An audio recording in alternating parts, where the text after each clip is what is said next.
What's going on, everyone? Welcome to Season 2, Episode 2, 2 Squared, of Rebel Roundtable, the first official podcast of Rebel Sports Network here at UNLV.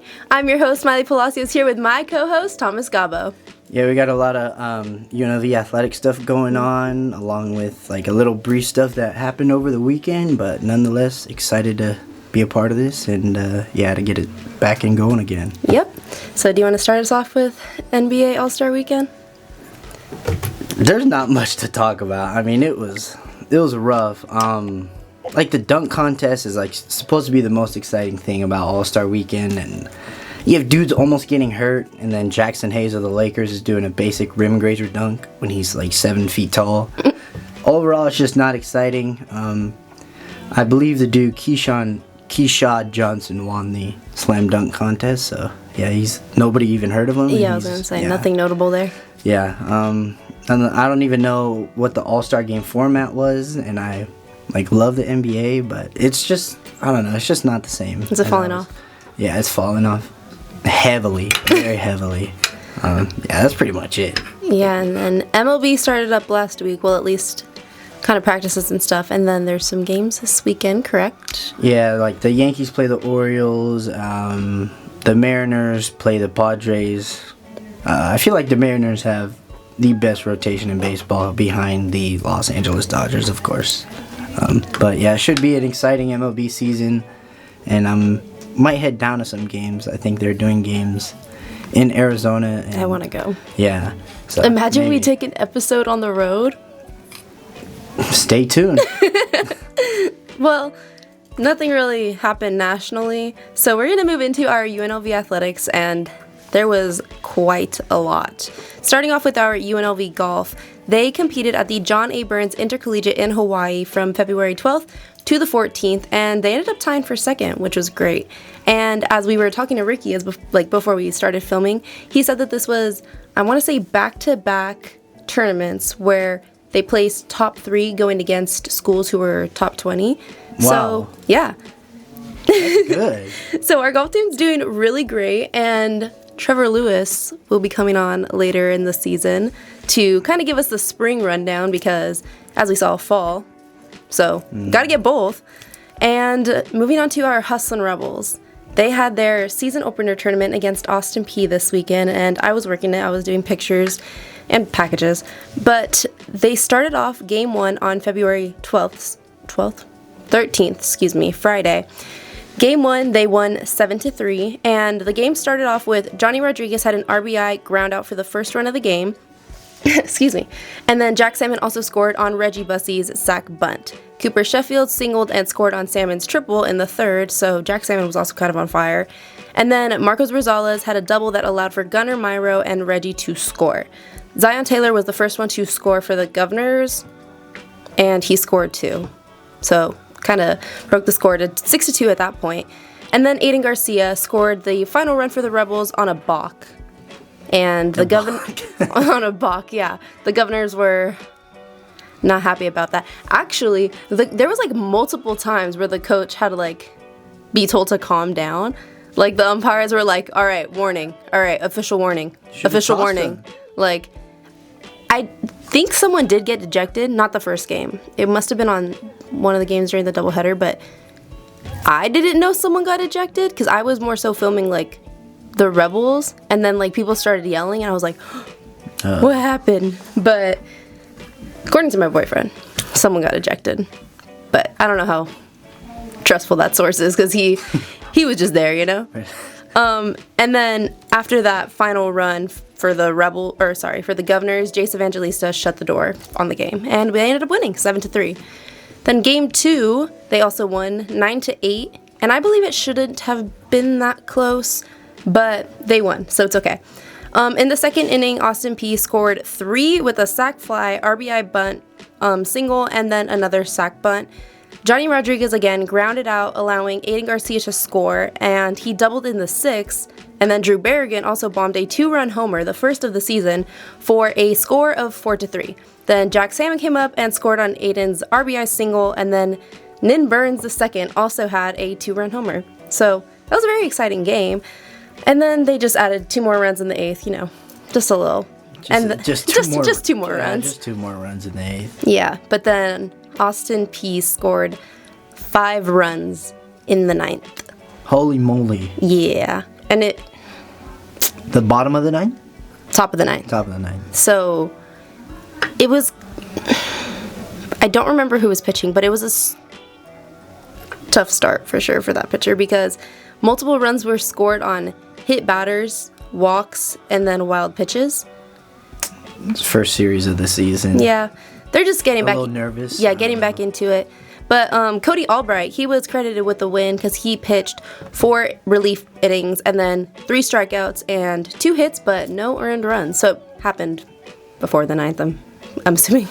And then Jacob Gomberg also had his first save of the season because he struck out the final batter of the game after the mishaps that happened earlier in the inning.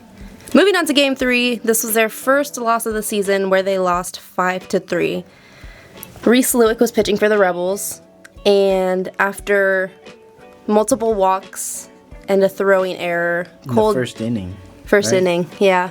Cole Johnson for the Governors came in and hit a grand slam.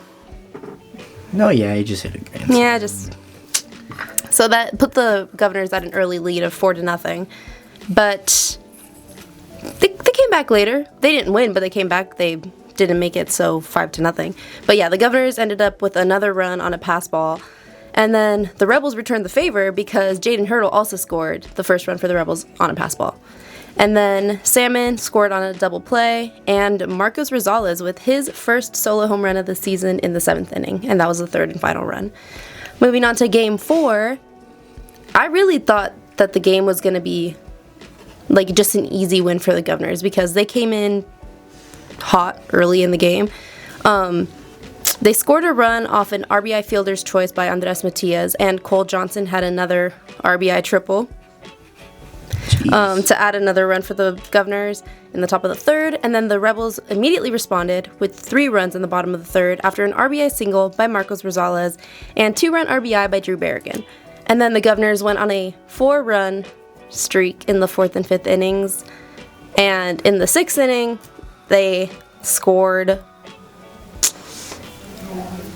I don't know how much they scored, actually. But they had a wild pass ball. 3 batters were hit, and then multiple RBI singles. But the Rebels came back. And Johnny Rodriguez drove in a run with a triple, and then Cooper Sheff allowed Johnny to score with a single. And then going into the 8th inning, they were trailing by 3, and then Drew Berrigan, Nin Burns the 2nd, and Cooper Sheff all drove in runs to tie the game in the 8th. And then Austin Peay scored 1 in the 9th, but Marcos Rosales kept the Rebels alive and hit another home run. Wow. And they sent them into extra innings. Unfortunately, the Rebels did get their go-ahead run with Kyler Proctor's single in the top of the 10th, but it was a good game. It sounded like a good game. Yeah, it was very, very interesting, actually. I think it was must have been the 8th or the 9th inning. Johnny Rodriguez got hit by the pitcher, and then the pitcher, was very non-confrontational. Nothing was happening, but Johnny was, staring him down, and then the first baseman of the Governors did not like that. He was ready to go, I guess. He was. And... first series of the new season. Yeah. And people wanted to scrap. Yeah, the first baseman was, trying to get all in his face, physically, which is, I think, quite different from just staring someone down. Obviously, if you get hit, you're not going to be happy about it. Yeah. But he wasn't, charging the mound or anything. But anyway, that was very interesting. But nothing ended up happening. They just got official warnings, which was happening a lot in the series, as I mentioned earlier. So yeah, now our Rebels are tied, or not tied. The series and the season was split at 2-2. And they had a game today, the day that we're recording, Tuesday, and they were supposed to go to UC Riverside, but rain. Yeah. So it got postponed. It's been a little cold couple of days here in sunny Las Vegas, as they call it, but yeah, we are not the Weather Channel, so let's keep it.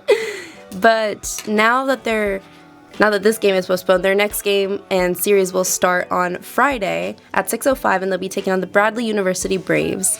So did they postpone that UC Irvine series to a later date? Riverside, yeah. Or Riverside, yeah. Did they just cancel it, or they postpone? It said that it was postponed. Johnny told me it was canceled, but again, We'll see. I would rather trust the actual team. Yeah. But I don't know, starting off the season, I think they did pretty good. It wasn't like any of the games were blowouts, so they were close games.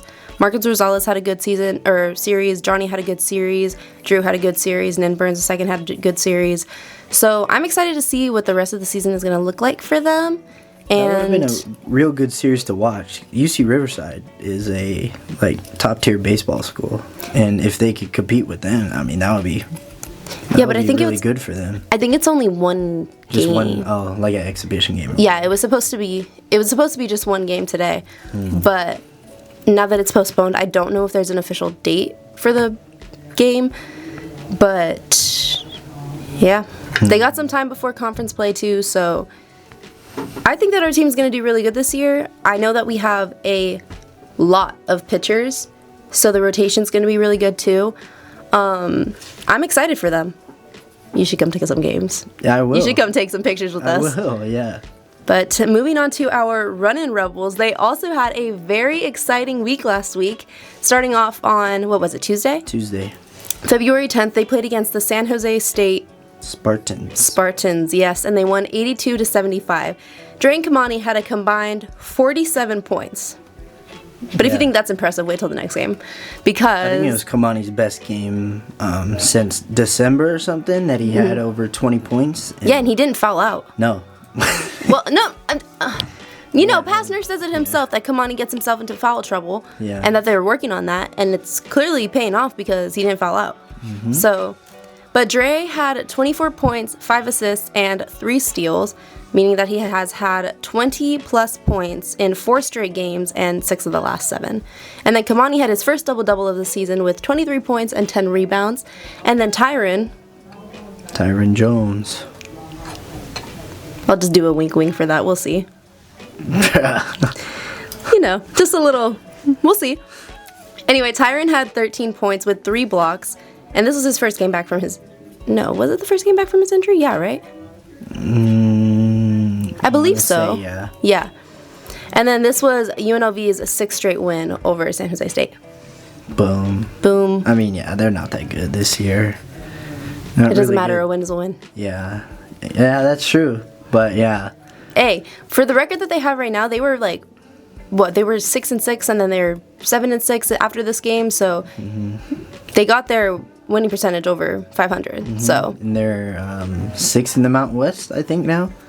But yeah, how about the game in Boise? Probably the most exciting game of the weekend for UNLV athletics. Yeah, of course. Definitely. This was the only game that baseball went into 1 extra inning, but this was this was a very interesting game. And especially because it was against Boise State. Like, I don't care if Boise's not like top ranked in the conference right now. We don't like Boise. Any win over Boise I will take. And they won 86-83 in overtime. So, but they came back from 23 down in the first half. How about that? Dre Gibbs Lawhorn had 36 points, a career high, which is crazy because a month ago on that date, Friday, February 13th, January 13th, he dropped a career high against Boise State, 33 points. So this brother likes playing Boise State for sure. Yeah, definitely. Because 25 of those points were in the second half when the Rebels really needed it. Yes. Because there was a time... It was a little scary. Oh, there were a lot of times. Oh, well, yeah. But they definitely picked up the slack at the end of the game. Yeah, they went on a 15-0 run in the end of the game. I mean, that just goes to show how perseverant this team is and how they can come back from literally anything. Yeah. They can, lose to teams they're not supposed to, win against teams that... We wouldn't expect them to. Well, right. Especially in a situation like that. But yeah. I don't know. Coach Pastner was really happy about... the team and talked about it in his post-game interview. He gave a lot of credit to Boise State, but ultimately gave all the credit to his guys. This was the first regular season sweep over Boise since 2019. Yep. Guys, that's 7 years ago. That's wild. I was a freshman in high school. I was in 8th grade. 8th grade. That's crazy. Yeah. But this is their third separate 3-game win streak of the season. Can we make it to 4? Hopefully, because who do they have tomorrow? Is it Colorado State? On the road, here at Colorado State. Yeah. And then Air Force later on. Yeah. Especially down the stretch, this is must-win. These are must-win games for sure. Especially if they want to be competitive in the Mountain West Championship tournament. And I think these next 2 are should-win games. To your point, should win, but, we know how it's been before, but, hopefully adjustments have been made, practices going good, and Coach Passman will be fired up as usual for his guys, and hopefully they'll go to Colorado State, beat the Rams, and then go to Air Force, beat them. Yeah. But staying on the hardwood and switching over to the ladies, our Lady Rebels also had 2 games last week. Unfortunately, they did lose their first one against Wyoming, 72-82. But it's okay because Meadow Rowland had her 9th double-double of the season with a career-high 30 points and 12 rebounds. She had almost as much points as Dre. Yeah, I feel like this is going to be the year that they make the NCAA tournament. I hope so. Bank it now. This is the year that they're going to make the NCAA tournament. What's that app called? Call She. Yeah. Put it in Call She. It's bad. It's bad that I knew what that was right away. I don't sports bet though, no. I don't either, thanks. but I be getting like 30,000 ads for that app it's when all I'm AI. like playing games. Yeah. Playing games. Playing games on my phone. I get that ad all the time. But Jasmine Lott also had 14 points, Shelby Brown had 10, and both of them had 2 steals. And then Aaliyah Alexander had a team high and tied for her career high of 8 assists. Yeah. And then moving on to Valentine's Day, the Lady Rebels went against GCU and they won 74-65. Here, right? Yeah. Yeah, here. Meadow had her 10th double-double of the season with 27 points and a season high of 15 rebounds. Destiny Leo had 14 points, Shelby Brown had 11 points, and then the Lady Rebels had a total of 14 assists, 6 of which were from Aaliyah Alexander. They like to rebound the ball. I mean, we talked about last week, who had 22 rebounds last week, and I think it was... Wake up. Yeah, I think it was 21. 21. Because there was 9 offensive, 9... No. Yeah.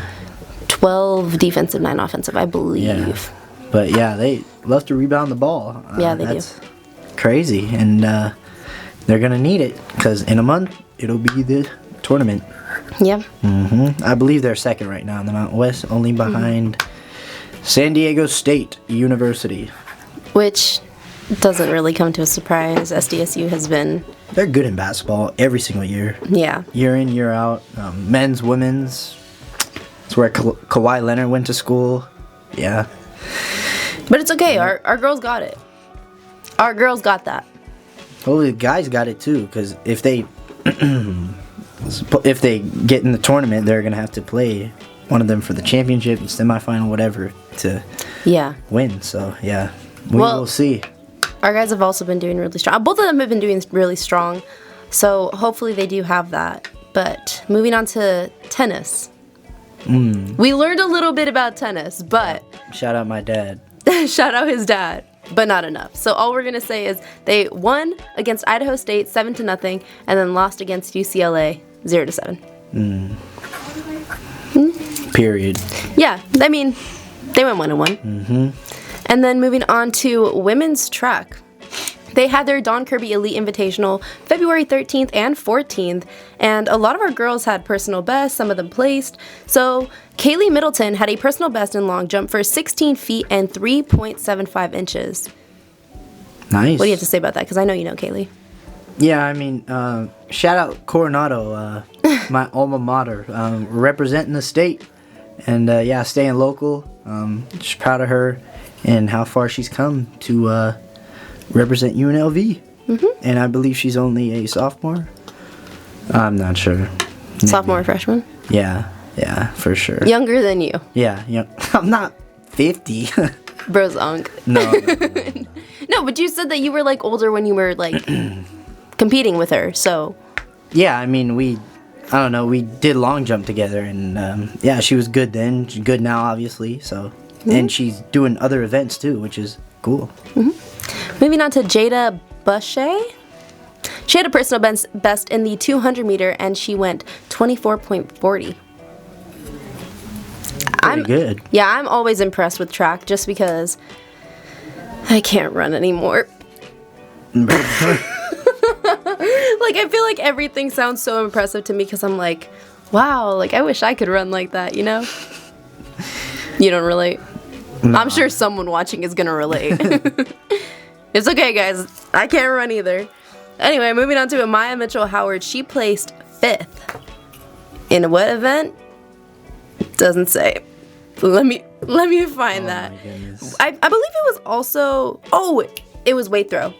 Because it was... That's right. Yeah, weight throw for 59 feet and 6.25 inches.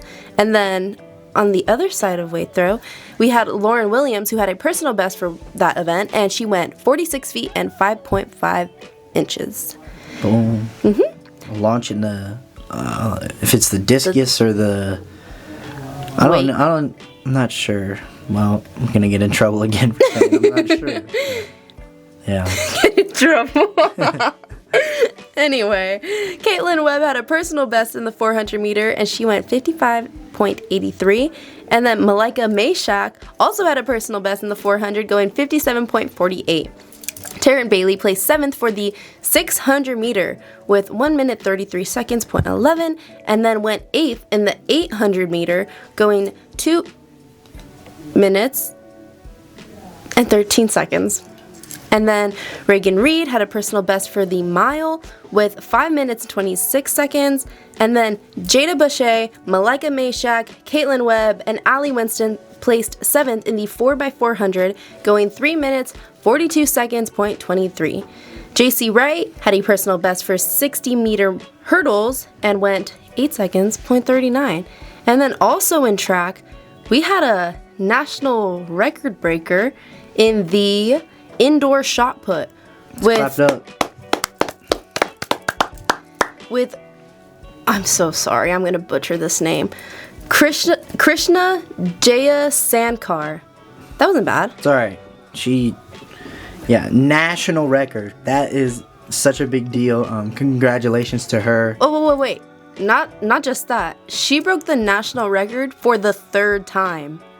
Boom, congratulations times 3. The first time was March 1st of last year, and then this year, January 31st, and Valentine's Day. What a great day to celebrate the day. She went 16.83 meters in the indoor shot put.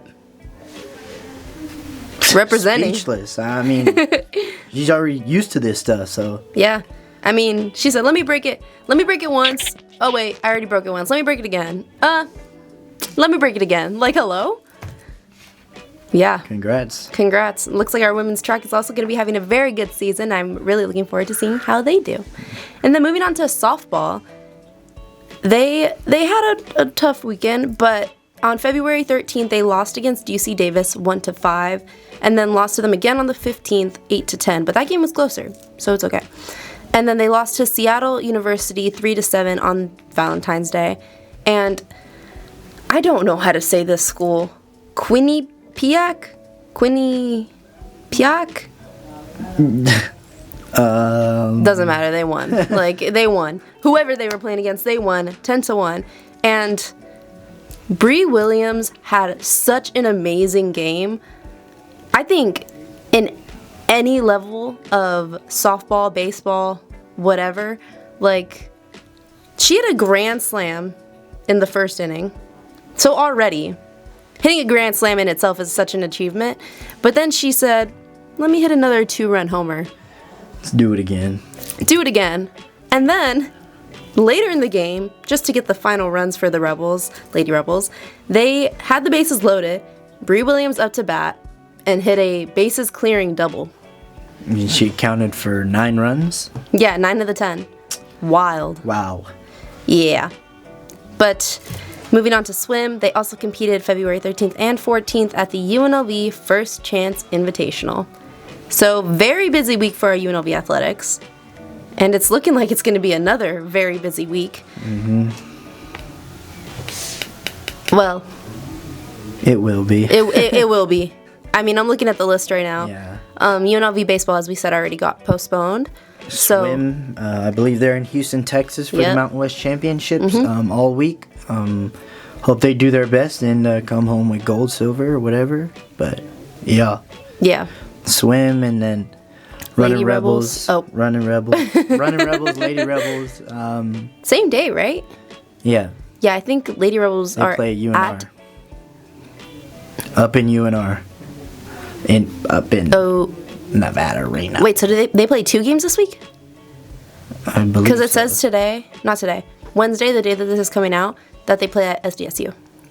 Yeah, they'll play SCSU Wednesday, and then they'll play UNR on Saturday or Friday, I believe. Yeah, and then the Running Rebels also compete tomorrow or today. Wednesday. They'll compete on Wednesday, and they'll be taking on Colorado State, as we said. And then our softball and baseball teams both have very busy schedules, and I want to go to a softball game. Like, I want to see Bree Williams, guys. Like, So do I. I mean, if she continues to do this, she's on a historic run. yeah, literally. But I think that's all we got, right? Mm-hmm. Another short episode. Sorry, guys. There's nothing going on Not nationally. much going on. When MLB starts up in March, Yeah. That's when the fun will begin for mostly me. be talking about that. Yeah. Guess who I'll be talking about? The Dodgers. The Dodgers. But yeah, that's all we got for this week, guys. Thank you so much for tuning in. I've been your host, Miley Palacios. And I'm Thomas Gabo. As I said last week, I'll continue He is to be still Thomas Gabo. But yeah, nonetheless, we'll see you guys next week where we have more UNLV content. And yeah, deuces. Go Rebels.